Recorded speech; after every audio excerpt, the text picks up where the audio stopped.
নির্দলীয় কোনো জিনিস বা নির্দলীয় ম্যাটেরিয়ালস গুলো আনবো।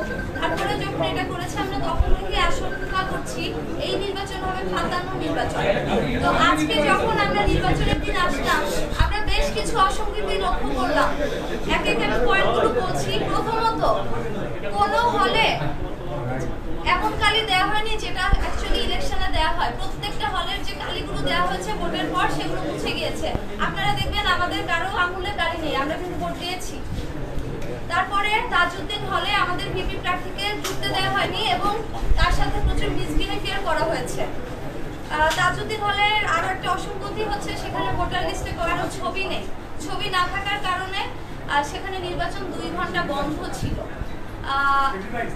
21 নং হলে ছেলেদের মব সৃষ্টি করা হয় এবং মেয়েদের জাহানারা ইমাম হলে একজন স্বতন্ত্র প্রার্থীর গায়ে হাত তোলার অভিযোগ পাওয়া যায়, সেখানেও একটি মব সৃষ্টি করা হয় এবং এই যে অভিযোগটা এসেছে কিন্তু শিবির প্যানেলের বিরুদ্ধে।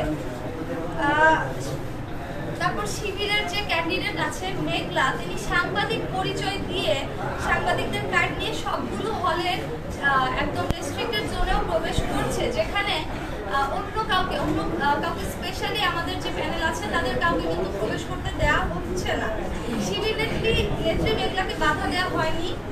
এক্ষেত্রে প্রশাসন নিরপেক্ষতা হারিয়েছে। অভিযোগ এসেছে যে মেঘলার কারচুপির কারণে একটি হলে ভোট গ্রহণ বন্ধ হয়েছে। ডেইলি সমকালে এই নিউজ এসেছে। অন্য ক্যান্ডিডেটরাও এই কমপ্লেন করেছে কিন্তু প্রশাসন কোনো ব্যবস্থা নেয়নি। তারপরে আপনারা জানেন যে আমরা যে আশঙ্কার কারণে জামাত নেতার সরবরাহকৃত ওয়েমার মেশিন চাইনি সাধারণ শিক্ষার্থীরা এবং আমরা সবাই মিলে প্রশ্ন তুলেছিলাম এটা বন্ধ করতে হবে এবং প্রশাসন বন্ধ করেছিল, সেই একই জামাত নেতার ব্যালট দিয়ে নির্বাচন কিন্তু গ্রহণ করা হচ্ছে। এরই পরিপ্রেক্ষিতে আমরা দেখেছি একটি হলে যে ব্যালট পেপার আছে সেই ব্যালট পেপারের মধ্যে কার্যকরী সদস্যদের 3 জন ভোট দেওয়ার কথা, কিন্তু সেখানে লেখা আছে একজনকে ভোট দিন। তাহলে এই ব্যালট পেপারের মধ্যে পার্থক্যটা কেন থাকবে যদি ব্যালট পেপারে কোনো অসঙ্গতি না থাকে?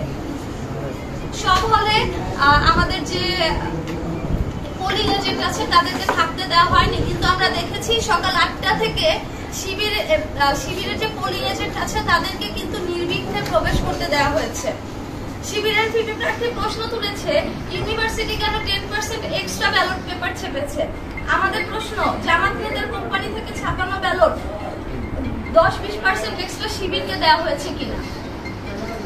হলগুলোতে আমাদের প্রার্থী ও এজেন্টদের যে বাধা দেওয়া হয়েছে ওই জাল ব্যালট দিয়ে ভোট কাস্ট করা হয়েছে কিনা।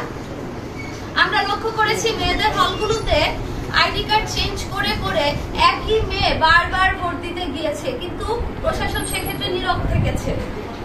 আমাদের যারা ক্যান্ডিডেট আছি তাদের বিরুদ্ধে শিবিরপন্থী সাংবাদিকরাও কিন্তু খুব মিসবিহেভ করেছে, মব সৃষ্টির চেষ্টা করেছে।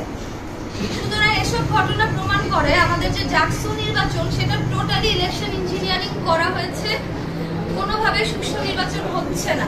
এটা একটা পরিপূর্ণ কারচুপির নির্বাচন, প্রহসনের নির্বাচন। আমরা দাবি করেছিলাম জামাত নেতার ছাপানো ব্যালট বাদ দিয়ে নির্বাচন করতে। ভিসি ও রিটার্নিং অফিসার আমাদের দাবি মানেন নাই।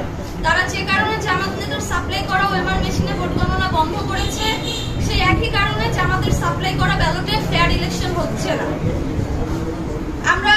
আমরা দাবি করেছি একটি ফ্রি অ্যান্ড ফেয়ার ইলেকশনের, কিন্তু ভয়াবহ ব্যাপার হচ্ছে ভোট কেন্দ্রগুলো মনিটর করার জন্য জামাত নেতার কোম্পানিকে ডিরেক্ট টেলিকাস্ট সহ ভিডিও ক্যামেরা সাপ্লাই দিয়ে সিসিটিভির দায়িত্ব দেওয়া হয়েছে। এর মাধ্যমে শিবিরকে পুরো ভোট কেন্দ্রগুলো মনিটর করার সুযোগ করে দেওয়া হয়েছে। আমাদের বিজয় ব্যাহত করতে ইউনিভার্সিটি প্রশাসন জামাত শিবিরের সাথে এক হয়ে ইলেকশন ইঞ্জিনিয়ারিং এর ব্যবস্থা করেছে। এই নির্বাচনে স্টুডেন্টদের সত্যিকার রায়ের প্রতিফলন ঘটছে না। এসবের প্রতিবাদে আমরা নির্বাচন বর্জন করতে বাধ্য হচ্ছি।